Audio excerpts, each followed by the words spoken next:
our December 1st webinar, and congrats to myself and Kelly who made it in spite of wanting to be in bed right now. If I start hacking in the middle of this, then that's why. Last time I felt like this, the doctor told me I had walking pneumonia, so let's hope that's not the case this time, because that sucks. So today for our agenda, we're going to talk a little bit about the meetup that I had last night with Suzanne. Then we'll talk a little bit more about private label development, some keyword niche information, and another update from Kelly about all of the super awesome fun things happening in performance. As usual, the things that scare everybody. So for the, excuse me, for the meetup last night, it was a local meetup and down in WeWork in South Lake Union, and I love the concept of WeWork. It's one of those places where you just rent out a conference room where you get your own little cube, and it's just for the time that you need it. Or you can rent a bigger conference room for something like this meetup. And so you only actually pay for the office space you need, which is great for small business owners, or meeting with clients or meeting with potential business partners, because then you can be in a proper office setting without actually having to pay for an office, which is pretty cool. What we talked about was product compliance and policy, and kind of how there's a lot of folks who will start their own business, and one of the first things that they'll do is they'll call a lawyer. But for some reason, when they're developing a new product, they don't seem to think at all of the concept of product development. So it's kind of a odd situation there, that it feels like there's people who really want to do the right thing, just don't really know how. So we talked a lot about that. We also talked a little bit about some of the updated things that have been happening on the product safety dashboard. So now previously, of course, there was this joyous thing where no one really cared that much about compliance, because as a seller, no one was reviewing it. It just said, be compliant in the terms of service. And of course, everyone reads that. Of course they do. And so because it wasn't being enforced anyway, it wasn't actually being done. So now that there's actually enforcement happening, thank heaven, finally people are having to pay attention. So really happy about that. So that's kind of our update from the meetup. And one of the things that we talked a lot about is the way that people approach private label and this concept of the Amazon guru. It's like one of my favorite terms, that people who call themselves experts, and one of the people in the industry I've heard, and I don't know if this is true, this is apocryphal, I don't know if this is true, apparently produced his own course on how to do Amazon selling after launching one product. So I don't think that's much of a guru, to be honest.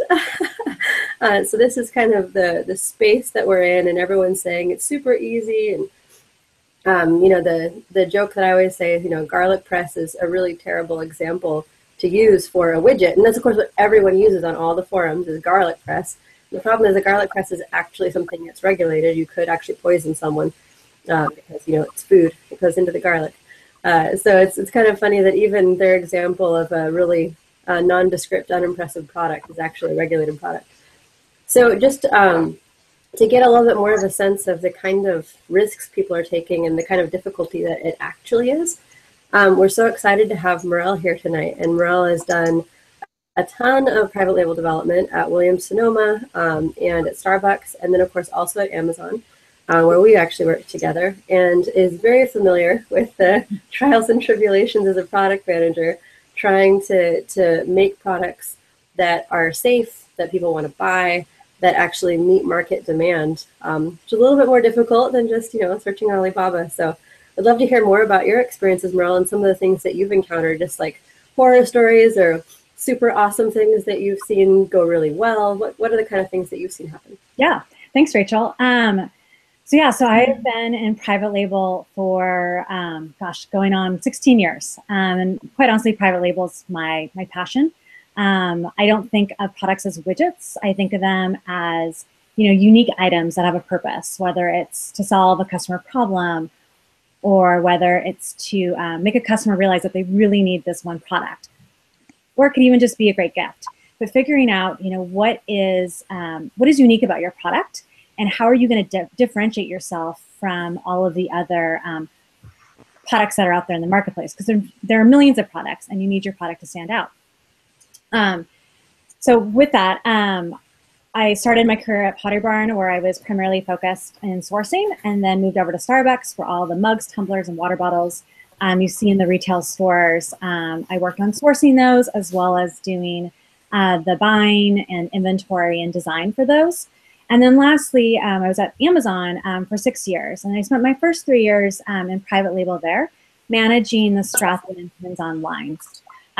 So that was, a really great experience, because in that role, I also had to do the sourcing, the buying, the site merchandising, just wearing many different hats. And I worked very closely with Rachel and quality assurance to make sure that the products that we were bringing in would meet all the standards, and we wouldn't have any quality issues. And that's really where things kind of get tripped up, is just making sure that your products, you won't have any quality problems, because the last thing you want is a bad review from a customer. And that can just unfortunately immediately affect your product in a very negative way.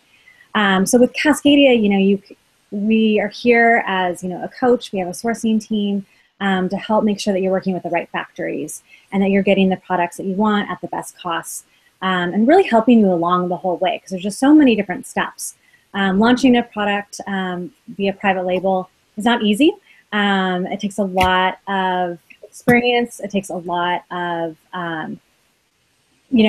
good experiences and bad experiences you learn along the way, but it's definitely a complicated process. So a couple of things to think about is, how do you want to position your product in the marketplace? Sometimes you can decide, well, I have a very similar product to maybe what's being sold at Pottery Barn or Restoration Hardware, but I can do it at a much more competitive price. And that's what we did with Pins on Strathwood. We were able to find the same factories. We were able to figure out, what are similar products we wanted to offer, but be able to provide this fantastic value to Amazon customers. You could also be looking online and finding some products that are, that interest you, but maybe you're seeing them online and they have really bad product reviews. So what can you do to change it to make sure it has these great reviews, and how, maybe you provide a similar product but with a better quality, higher quality. Lastly, maybe there's a product that just doesn't work for you and you wish you could change it. So like at Starbucks, we had originally launched with a mug, and the handle was too close to the actual mug, so people were burning their fingers. And so just changing the product, changing the shape of the handle, just doing minor things to the product really make a difference. And so that's where you kind of first need to put your hat on and figure out, what's the product? How do I want to differentiate myself? What makes my product unique? And that's, really why I love private label and love seeing ideas and drawings on a piece of paper come to fruition and then are offered online and in stores. So I guess, I've had a lot of experiences, both good and bad. A bad example, Rachel and I were actually talking about it earlier today, is a coworker and I went to Heimtex, which is a textile show in Frankfurt, Germany. And, we walk the show, find different products, find different potential factories. And there's one factory that we found that was actually based in India, beautiful products. We wanted to offer this quilt set. They said they could do it. We saw the products in the show, in their booth, looked awesome. So we went back, got quotes, started to get samples. And the samples we received didn't look really like the products we saw in the booth. And so when we got those first samples, we're like, hey, the seam line is off. You're missing some labels. There's just some problems with it. We went back to round 2. This time, I think there was oil stains on it. It smelled of gas. It was just horrible. Finally, after 6 months and numerous rounds of samples, we finally were able to get a product that we could launch. But it took so many rounds of sampling and so much time and energy to work with this factory, because it was a factory we just found at the show and didn't have a chance to really vet it through. And then we were so deep into the process that, we decided to keep going because we were so far down that road. But it was an extremely painful process. However, there's other times where, I've had excellent experiences working with factories. And a lot of it is at Amazon, we had our own sourcing team, and which is actually some of the members from Amazon have now joined Cascadia. And I work with them very closely there and do here as well. And they've found really, really great factories that you can trust. But it's all about building that relationship, building that partnership with that factory, and having, our sourcing counterparts really vet the factory to make sure, do they have all the certificates that, we need to make sure that this is a good quality product and this is a good quality factory. So it's just a lot of steps to really make sure you go through when launching private label. It's definitely not an easy process, but it's also not, it can't be done. It can definitely be done. You just need sometimes some guidance. So yeah, I guess that's my spiel about private label.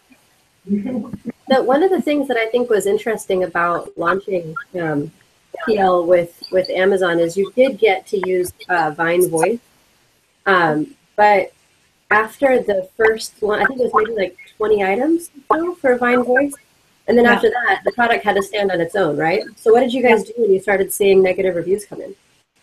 Well, we would dig into the product. So if there was a negative review, we would order the product ourselves, and we would do testing to see what was going on. Were we seeing the same thing that customers were seeing?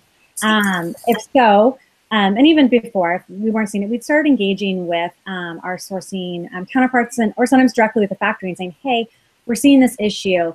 What's going on? Did something change in the production process that we're aware of? And if it's something that we needed to change, we work with the factory to negotiate them taking back the goods, replenishing the goods with the better quality products or the solution to the problem. But definitely, if you start to see those negative reviews, you jump on it immediately, and you start root causing the problem, and then working with the factory to figure out a resolution. Awesome. I think that the thing that I thought was really fun about working in private label, because I know when we started working together, I had no private label experience. It was one of those Amazon things where they're like, do this job, and you're like, okay, I guess I get to learn this job now. Yeah. But the thing that was really fun about it is you really do have the control. I think that's the most fun thing about private label, is you actually get to say, no, I really want it in this color. Yep. This is the one I want, and this is the one that customers want. And I know that, and we're going to do it because it's going to be fun. Exactly. Yeah, you build the product exactly how you want it. And if you want a change to a color, if you want to change, to the size, whatever it may be, you have 100% full control to do whatever you want. And that's the great thing. It is your product, which you can feel proud about. Awesome. So we did have a question come in, just to review the question at the moment, and then go into our next section about like how do you actually find these private label products that you want to make. The question is that a bunch of the incentivized reviews for Williams' product were removed, and the question is to ask if the reviews can be reinstated. And Kelly, what is your opinion on that? Well, as much as you and probably millions of other sellers are feeling victimized by this, you will not get those reinstated. We touched on this in a previous webinar, but I'll see if I can summarize it. I said it really, really well the last time. It's probably not going to be as eloquent this time. Amazon waited a long time to make this change, and my personal opinion is that they waited too long, but they made it. And when they were reviewing the landscape after they decided to implement the new TOS, they realized that there was a really good chance that they could be leaving a lot of potentially bad reviews on the website that had been incentivized improperly and were really not legitimately representative of how those products were performing, that they were really more the results of sellers trying to influence buyers to leave the review positively. It really wasn't about whether or not their widget was actually good. And so Amazon has been, since, I guess this has been October now, weekly removing review after review after review, and they do it in batches. And so you will see an ASIN go from 9,000 reviews to 200 because they've determined that those reviews are just not, they're not good and they're not legitimate. So I think it would be next to impossible to have them reinstated. And you could make an argument for that. I mean, there's certainly nothing stopping you from doing so, but I think it would be wasted effort. So not exactly a positive response, but sometimes Honest. that's the way it works with Amazon. Is they made the change, and now everyone has to abide by it. And just one thing to point out, if you actually bought that many reviews, that's essentially what was happening, is they were basically purchased reviews, then you need a different launch strategy, just to also be quite honest. As we were just talking about with Merle, the way that Amazon Vine Voice works is that you get a limited number of launch freebies to people, and then after that, the product stands on its own. And if it's a crap product, you kill it. So if it can't stand on its own, you're done. That's it. Moving on. So if you could not have your product sell on its own without giving away over 700 products or giving them away at a significant discount, then that's a big problem. Well, and too, Rachel, I think it's also indicative of the landscape that Amazon kind of allowed to proliferate over time. People became dependent on doing that. That was their only real strategy, and because it's easy in some ways. And so if that's all you've done, making an adjustment to doing A+ content and doing sponsored ads and finding other ways to advertise yourself besides just iterating a great product, you're going to struggle. So it's going to be an adjustment, and you should expect to stumble a little bit before you get your footing. Yeah, and I completely agree that it took Amazon too long to make this change, because if that's really the only way to compete, that's kind of ridiculous, giving away that many products. Totally agree. So we wanted to talk a little bit about how to find a good niche for a private label product, and how you can kind of use a coach or a PL consultant to kind of bounce ideas off of.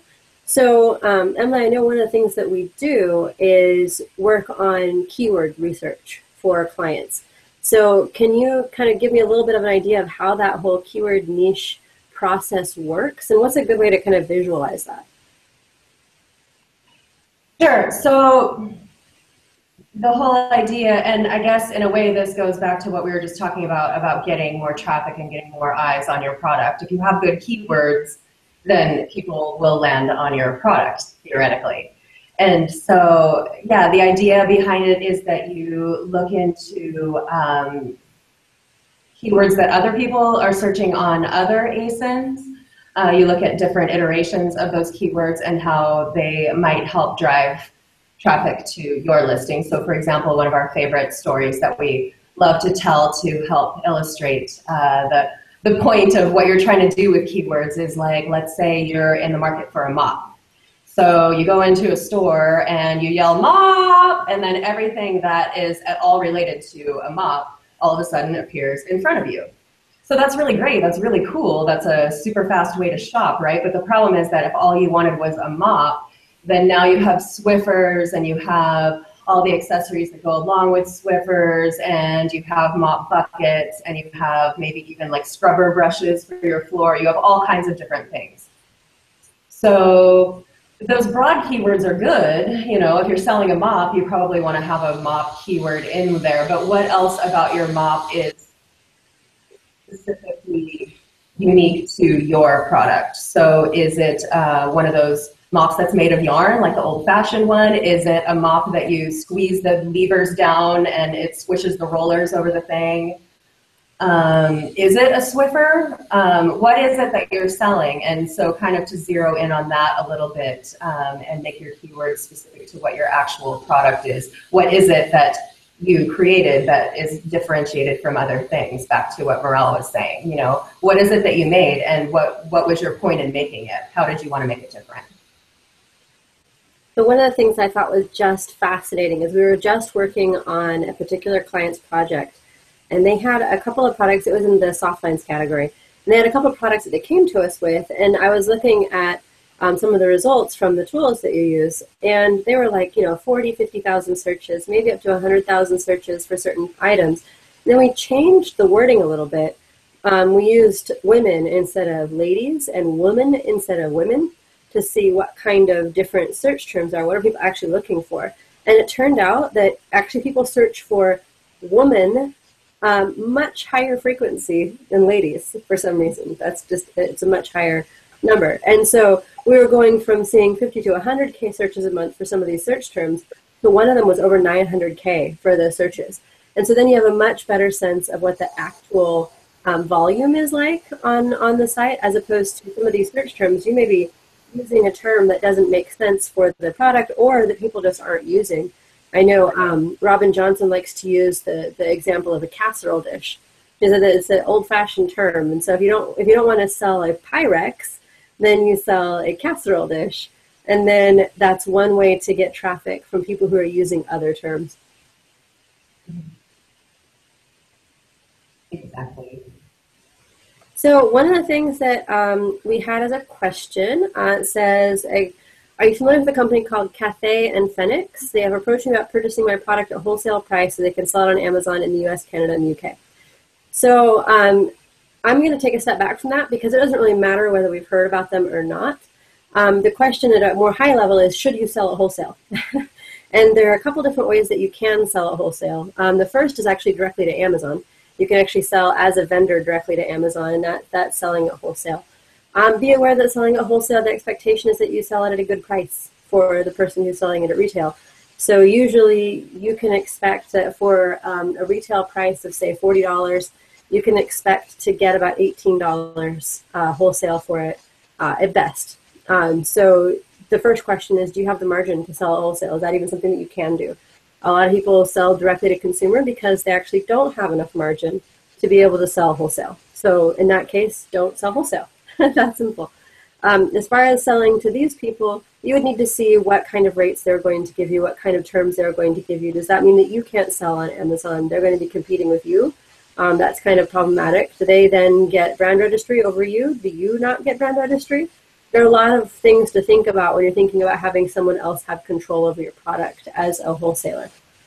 So I wouldn't focus on the company first. I would focus on, am I willing to do wholesale first, and then decide which company you want to work with. Okay, so now we're going to go to Kelly. And Kelly, I'm every single week there's something new, something terrible. So give us the update. Tell us everything is going on. It's December. Oh, something new and something terrible. Man, my existence is just rather sad, isn't it? No. There's a couple things I'm seeing happening right now that are of concern. I don't know if this is directly related to the fact that we are in the holidays, but I suspect that there is an increased amount of enforcement happening around authenticity and provenance concerns. I have a number of clients who are seeing multiple removals, like literally bam, bam, bam, back to back to back of ASINs, typically in the same brand, but not necessarily for authenticity reasons. And they're scared because all of a sudden they come out of nowhere and it's a multiple removal. Oddly enough, it's not showing up in the new account health view that we've discussed quite a bit. So they're not showing as at risk, but they're very worried because all of a sudden here they are with these authenticity complaints. And so, yeah, not a very good holiday experience if you're really focused on Q4 and trying to do the best that you can, and suddenly you have this, now you're in a panic mode. So that's not fun. It is happening. The other thing I am seeing is an increase in clients who have contacted us for being suspended for misuse of sales rank. Goes back to what we were talking about a little bit with the incentivized reviews. However, it's not always about the reviews too. It's about how people are using upvotes or using other functions of the website to try to make their product rank higher. Amazon is taking these things seriously, and I don't know how else to say this to my wonderfully adoring selling community, but please stop it. Stop. You've got to obey the rules. You have to. Amazon is not playing around. They have made a strong commitment to this TOS change. They are not going to abandon it. They're not going to get soft-hearted because it's Q4. They are going to come for you, and they're going to come for you hard if they find that you are violating. So please, it's not worth your account. Learning to do these new methods of promoting your product and promoting your business, they're not easy. I get it. I'm the least salesy person in Cascadia, as everyone knows, and I will tell you, it's not easy. I struggle with it. I'm trying to learn too, as you guys are doing the same thing. So please don't risk your account. The fact of the matter is that they're only going to increase enforcement, and That's definitely something you do not want. The third thing I'm seeing quite a bit of are the safety complaints still. Going back to what we've been discussing and kind of some like the issues that Morel talked about. You get a product, you're excited about it, and then suddenly your finger's too close to the cup and you've just burned your clients. That's bad. You guys that are doing your private label stuff, I love you because you're creative. You are putting out something you care about. You're doing an amazing job of iterating that business for yourself. But you've got to think ahead. If you're putting products out in the market and you're starting to experience defects, you will be safer in the short and long run if you will take that product offline temporarily and do a deep dive, do a root cause analysis about why you're getting defects. You want to do that before Amazon does it to you, because if they do it to you, you run the risk of not getting your product back, and then you're stuck with a lot of stock that may or may not be safe. If you don't do your homework before you launch the product, do it before they come to you and say, hey, why is your product making people break out? Why is your product burning and smoking? Why is there a concern about electrical shorts? You just have to use some forethought. So, and trust me when I say it's panicking when you have 9,000 of those units in the FCs and suddenly you can't sell it. So before you come to me and beg me for help, which I will gladly give you, help yourself. Don't do this. Make it easier for you and your clients in the long run by not getting out of order with your steps. So safety incidents, misuse of sales rank, and the authenticity issues. Have your ducks in a row. Invoices, testing, papers, because you're going to need it, and you're going to need it when you correspond with Amazon. So those are the three big trends right now, and none of them are fun. So. Yeah, I think one of the most important things about launching a product is having your CS in line, knowing how you're going to respond to customer concerns and problems that they have. Yes. Have a process in place. Amazon has a whole process for just taking an ASIN down instantly if there's any kind of problem at all. Anyone in the company can take it down. Think about what will happen. Do you have a fire drill? Have you thought about how you're going to get out? Think about it before something happens. And that will also help you in terms of dealing with Amazon, because they don't want to hear that you don't know what you're talking about. They don't want to hear that you don't have a plan, and they don't want to hear that you're going to do something and you're going to implement something. You have to have already done. Thank you for saying that, Emily. That's the other thing. I knew there was something I wasn't seeing. So I've been working with some new clients lately, as well as some clients that have been with Cascadia, but maybe not with me per se. And there's a really, really fundamental misconception about how to appeal to Amazon. And what you just said is one of the things that comes up a lot. Well, what if I tell them I will do this? Well, okay, but it's not the same as actually doing it.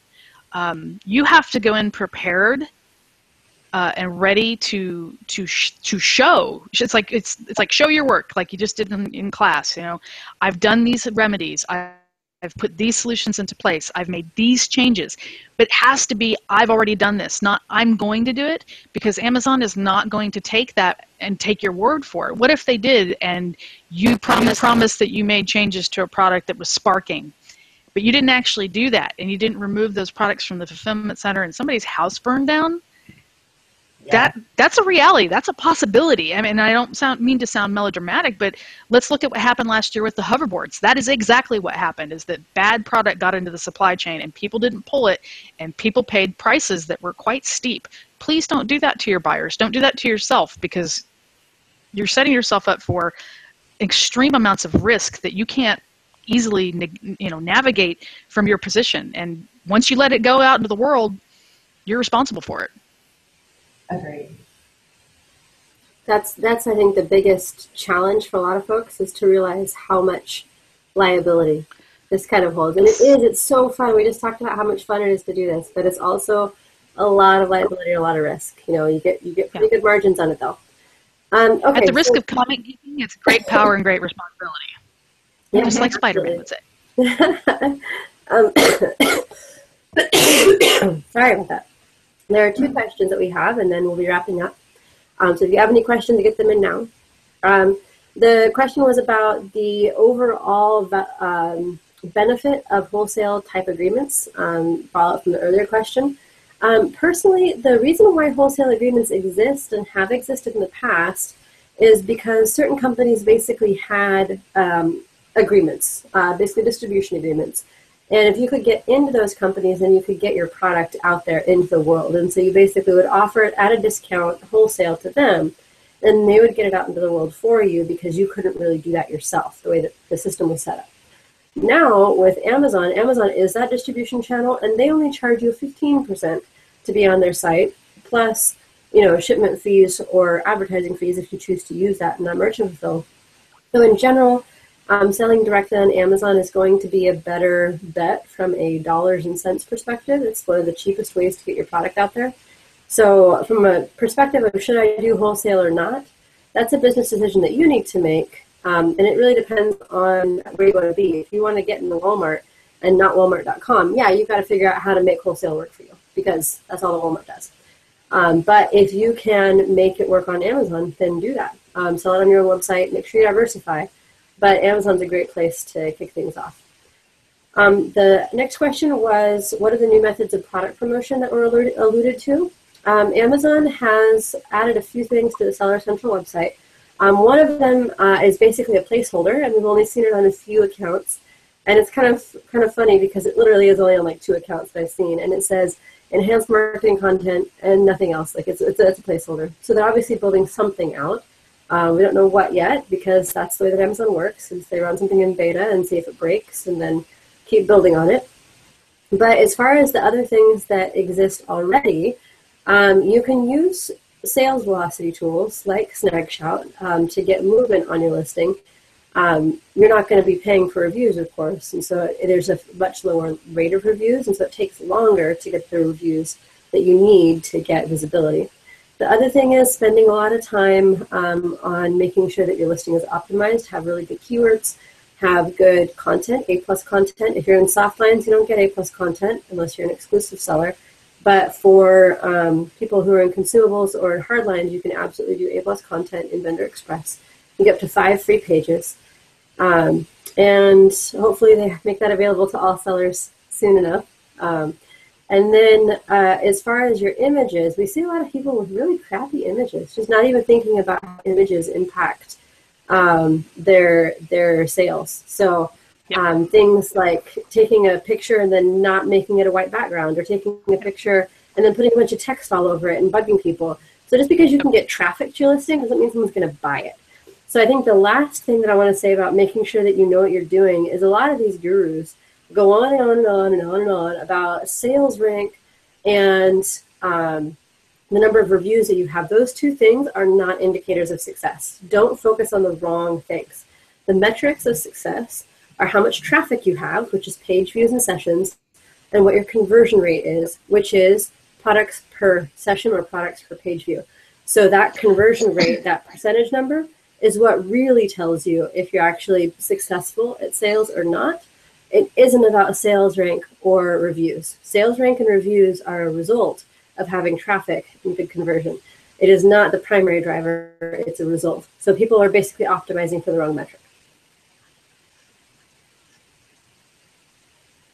Okay, is there anything else that you guys would like to add? I know Merle had to drop off, and so did Christina, and she's having some technical issues tonight, so hopefully next week she's got those worked out, and we've had a ton of technical issues. That's okay, we're making it work. Anything else from Emily and Kelly? No. No, just keep doing what you guys are doing. I'm seeing a lot of good success from a lot of my clients, even though some folks are having issues. But as you just mentioned, Rachel, be careful who you pick as your guru. There are a lot of people out there who claim to know, particularly in my space, how things work with seller performance. And if it sounds too good to be true, kind of like that, pineapple juice has 500% more ability to control your cough. Sorry, bad example for you, but use some thought on that. That's probably not true. If somebody's telling you something that seems too good to be true about how to do something and it seems really easy and quick, come to me first. I'd rather you spend 5 minutes talking to me and me being able to say, yeah, that's not quite how that goes, before you invest, your future of your account trying to correct a problem doing it the wrong way.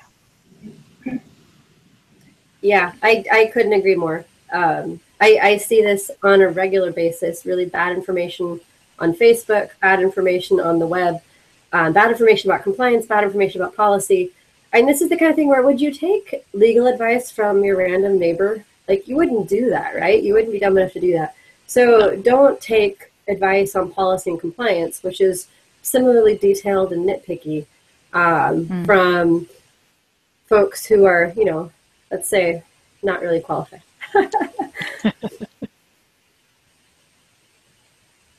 Okay, I think that's it. We did have one question that just came in about the UK seminar, and we did have a